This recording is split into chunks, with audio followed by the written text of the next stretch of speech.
भारतीय शास्त्रीय नृत्य में मोहिनी अट्टम शैली की किस नृत्यांगनी को 2013 में देवदासी राष्ट्रीय पुरस्कार से सम्मानित किया गया था? शंभू महाराज को भारत में निम्नलिखित में से किस नृत्य में उनके योगदान के लिए पद्मश्री से सम्मानित किया गया था? सर्वश्रेष्ठ ओरिजिनल स्कोर के लिए ऑस्कर पुरस्कार जीतने वाले पहले भारतीय संगीतकार कौन है? नमस्कार दोस्तों, आप सभी का स्वागत है AP education centre YouTube channel पर।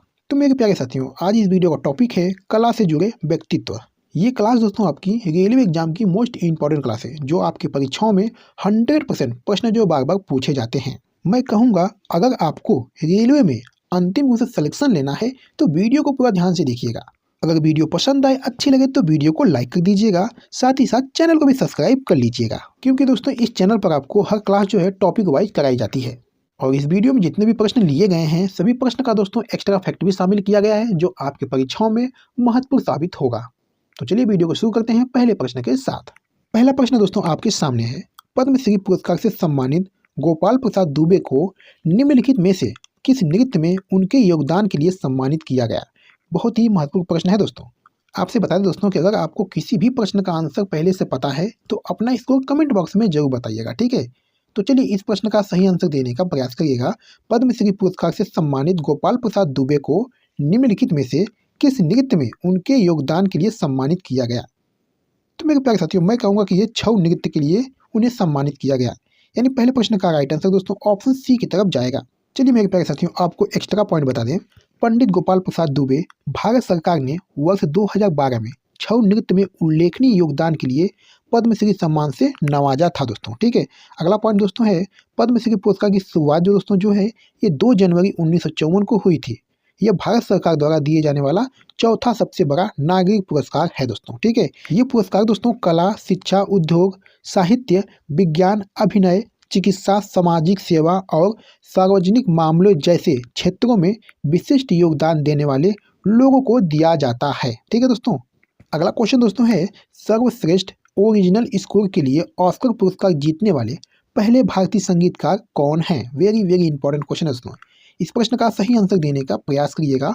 सर्वश्रेष्ठ ओरिजिनल स्कोर के लिए ऑस्कर पुरस्कार जीतने वाले पहले भारतीय संगीतकार कौन हैं?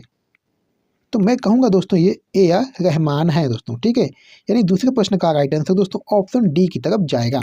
चलिए आपको महत्वपूर्ण पॉइंट बता दें, ए.आर. रहमान जो है एक भारतीय संगीतकार, गायक, गीतकार और रिकॉर्ड निर्माता है दोस्तों। इन्हें म्यूजिक इंडस्ट्री में इनके योगदान के लिए कई पुरस्कार मिल चुके हैं। वे 7 नेशनल फिल्म अवार्ड और 15 फिल्म फेयर अवार्ड और 16 साउथ फिल्म फेयर अवार्ड से सम्मानित हो चुके हैं दोस्तों।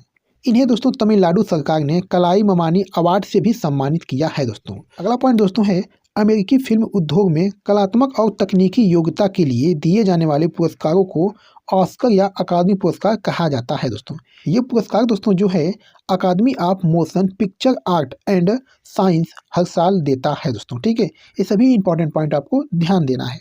चलिए मेरे प्यारे साथियों, अगला क्वेश्चन देखिएगा, निम्नलिखित में से कौन भारत सरकार द्वारा पद्मश्री और पद्म भूषण पुरस्कार से सम्मानित होने वाले सबसे कम उम्र के ताल वादक हैं? बहुत ही महत्वपूर्ण प्रश्न है दोस्तों। इस प्रश्न का सही आंसर देने का प्रयास करिएगा, कोई भी दोस्त गलत नहीं करेगा, ठीक है। निम्नलिखित में कौन भारत सरकार द्वारा पद्मश्री और पद्म भूषण पुरस्कार से सम्मानित होने वाले सबसे कम उम्र के ताल वादक हैं? तो मैं कहूँगा दोस्तों ये जाकिर हुसैन है, यानी तीसरे प्रश्न का राइट आंसर दोस्तों ऑप्शन डी की तरफ जाएगा। चलिए आपको बता दें, उस्ताद जाकिर हुसैन जो है भारत के सबसे प्रसिद्ध तबला वादक थे। जाकिर हुसैन तबला वादक उस्ताद अल्लाह रखा के बेटे थे दोस्तों। जाकिर हुसैन को भारत सरकार द्वारा कला के क्षेत्र में सन 1988 में पद्मश्री तथा सन 2002 में पद्म भूषण से सम्मानित किया गया था दोस्तों, ठीक है। ये आपको याद रखना है। चलिए क्वेश्चन नंबर 4 देखिएगा, मीनाक्षी श्रीनिवासन को निम्नलिखित में से किस नृत्य शैली के लिए उस्ताद बिस्मिल्लाह खान युवा पुरस्कार 2011 प्राप्त हुआ? बहुत ही महत्वपूर्ण प्रश्न है दोस्तों। ये प्रश्न आपके एग्जाम में बार बार पूछे जाते हैं दोस्तों, ठीक है। इस प्रश्न का सही आंसर देने का प्रयास करिएगा। मीनाक्षी श्रीनिवासन को निम्नलिखित में से किस नृत्य शैली के लिए उस्ताद बिस्मिल्लाह खान युवा पुरस्कार 2011 प्राप्त हुआ? तो मेरे प्यारे साथियों ये हो जाएगा भरतनाट्यम के लिए, ठीक है। यानी चौथे प्रश्न का राइट आंसर ऑप्शन डी की तरफ जाएगा। मीनाक्षी श्रीनिवासन को दोस्तों भरतनाट्यम नृत्य शैली के लिए उस्ताद बिस्मिल्लाह खान युवा पुरस्कार 2011 प्राप्त हुआ। चलिए आपको बता दें, श्रीनिवासन को भरतनाट्यम के क्षेत्र में उनकी उल्लेखनीय प्रतिभा के लिए 2011 में भारत के राष्ट्रीय संगीत, नृत्य और नाटक अकादमी, संगीत नाटक अकादमी के उस्ताद बिस्मिल्लाह खान युवा पुरस्कार से सम्मानित किया गया था दोस्तों। चलिए मेरे प्यारे साथियों, क्वेश्चन नंबर 5 देखिएगा।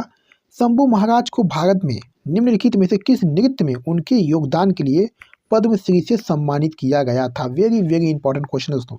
इस प्रश्न का सही आंसर देने का प्रयास करिएगा दोस्तों, कोई दोस्त गलत नहीं करेगा, ठीक है। शंभू महाराज को भारत में किस नृत्य में उनके योगदान के लिए पद्मश्री से सम्मानित किया गया था? मैं आपको बता दूं दोस्तों कि शंभू महाराज को कथक नृत्य में उनके योगदान के लिए पद्मश्री से सम्मानित किया गया। यानी दोस्तों पांचवें प्रश्न का राइट आंसर ऑप्शन ए की तरफ जाएगा। आपको बता दें दोस्तों कि शंभू महाराज को 1958 में पद्मश्री और 1967 में संगीत नाटक अकादमी से सम्मानित किया गया था दोस्तों, ठीक है, ये आपको याद रखना है। चलिए अगला क्वेश्चन देखिएगा। संगीत के दिग्गज पंडित रविशंकर संगीत के किस शैली के लिए प्रसिद्ध हैं? बहुत ही महत्वपूर्ण प्रश्न है दोस्तों। इस प्रश्न का सही आंसर देने का प्रयास करिएगा दोस्तों, कोई गलत नहीं करेगा, ठीक है। संगीत के दिग्गज पंडित रविशंकर संगीत के किस शैली के लिए प्रसिद्ध हैं? तो दोस्तों ये हिंदुस्तानी शास्त्रीय वादन के लिए प्रसिद्ध हैं। यानी छठे प्रश्न का राइट आंसर दोस्तों ऑप्शन ए हो जाएगा। चलिए मेरे प्यारे साथियों को बता दें, पंडित रविशंकर ने 1960 और 1970 के दशक में पश्चिमी दुनिया में भारतीय शास्त्रीय संगीत और सितार को लोकप्रिय बनाया। चलिए आपको बता दें अगले पॉइंट, इन्होंने पूर्वी और पश्चिमी शैलियों को मिलाकर फ्यूजन शैली का नेतृत्व किया दोस्तों। साल 1999 में पंडित रविशंकर को भारत रत्न से सम्मानित किया गया था दोस्तों, ठीक है। इन्हें 3 ग्रैमी पुरस्कार भी मिले हैं। ये सभी इंपॉर्टेंट पॉइंट आपको ध्यान देना है दोस्तों। अगला प्रश्न देखिएगा दोस्तों, भारतीय शास्त्रीय नृत्य में मोहिनी अट्टम शैली की किस नृत्यांगनी को 2013 में देवदासी राष्ट्रीय पुरस्कार से सम्मानित किया गया था? बहुत ही महत्वपूर्ण प्रश्न दोस्तों, ये प्रश्न आपकी परीक्षा में बार बार पूछा जाता है दोस्तों, ठीक है। इस प्रश्न का सही आंसर दीजिएगा। भारतीय शास्त्रीय नृत्य के मोहिनी अट्टम शैली के किस नृत्यांगना को 2013 में देवदासी राष्ट्रीय पुरस्कार से सम्मानित किया गया था दोस्तों मैं कहूँगा कि ये जयप्रभा मेनन को देवदासी राष्ट्रीय पुरस्कार से सम्मानित किया गया था। यानी इस प्रश्न का दोस्तों राइट आंसर ऑप्शन बी की तरफ जाएगा। चलिए मेरे प्यारे साथियों आपको एक्स्ट्रा पॉइंट बता दें, शास्त्रीय नृत्य मोहिनी अट्टम की जयप्रभा मेनन को साल 2013 में देवदासी राष्ट्रीय पुरस्कार से सम्मानित किया गया था। जयप्रभा मेनन को मोहिनी अट्टम को एक नया रूप देने के लिए जाना जाता है दोस्तों। वह केरल की मोहिनी अट्टम की बेहतरीन नर्तकियों में से एक हैं दोस्तों। चलिए आपको बता दें, मोहिनी अट्टम से जुड़ी कुछ और प्रसिद्ध हस्तियां जैसे दोस्तों कनक रेले जो हैं, ये मोहिनी अट्टम के विकास और लोकप्रियता में उनके योगदान के लिए उन्हें पद्मश्री से सम्मानित किया गया। इन्होंने मुंबई में नालंदा नृत्य अनुसंधान केंद्र की स्थापना की दोस्तों। चलिए बात करते हैं हम सुनंदा नायर की। तो ये दोस्तों मोहिनी अट्टम में मास्टर डिग्री हासिल करने वाली पहली छात्रा हैं। इन्हें ग्लोबल मन्नम अवार्ड, नृत्य सेवा मरी अवार्ड जैसे कई पुरस्कार मिले हैं दोस्तों। ये सभी महत्वपूर्ण पॉइंट आपको याद रखना है दोस्तों। चलिए मेरे प्यारे साथियों क्वेश्चन नंबर 8 देखिएगा। तुलसीदास बोरकर जिन्हें 2016 में पद्मश्री से सम्मानित किया गया था, वो किस चीज के वादक थे? चलिए इस प्रश्न का सही आंसर दीजिएगा, कोई गलत नहीं करेगा, ठीक है। तुलसीदास बोरकर जिन्हें 2016 में पद्मश्री से सम्मानित किया गया था, वो कौन से वादक थे?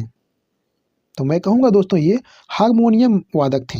यानी 8वें प्रश्न का दोस्तों राइट आंसर ऑप्शन डी की तरफ जाएगा। जो तुलसीदास बोरकर हैं ये एक हारमोनियम वादक थे, ठीक है, और इन्हें दोस्तों 2016 में पद्मश्री से सम्मानित किया गया था। चलिए मेरे प्यारे साथियों आपको बता दें कि तुलसीदास बोरकर इनका जन्म जो है 18 नवंबर 1934 को हुआ और मृत्यु दोस्तों जो है 29 सितंबर 2018 को हुआ। यह एक भारतीय संगीतकार और हारमोनियम वादक थे। भारत सरकार ने इन्हें 2016 में पद्मश्री के नागरिक सम्मान से सम्मानित किया था दोस्तों, ठीक है। अगला प्रश्न देखिएगा दोस्तों, पद्मश्री पुरस्कार से सम्मानित गुरु गंगाधर प्रधान निम्न में से किस नृत्य शैली के कुशल नर्तक हैं? चलिए इस प्रश्न का सही आंसर दीजिएगा, कोई गलत नहीं करेगा, ठीक है। बहुत ही महत्वपूर्ण प्रश्न है दोस्तों। पद्मश्री पुरस्कार से सम्मानित गुरु गंगाधर प्रधान निम्न में से किस नृत्य शैली के कुशल नर्तक हैं? मैं कहूँगा दोस्तों कि उड़ीसी नृत्य शैली के कुशल नर्तक हैं। यानी 9वें प्रश्न का दोस्तों राइट आंसर ऑप्शन सी की तरफ जाएगा। चलिए मेरे प्यारे साथियों आपको बता दें, गुरु गंगाधर प्रधान एक प्रख्यात उड़ीसी प्रतिपादक, कोरियोग्राफर और शिक्षक थे दोस्तों। इन्होंने प्रतिष्ठित उड़ीसा नृत्य अकादमी की स्थापना की। ये दोस्तों आपको याद रखना है, ठीक है।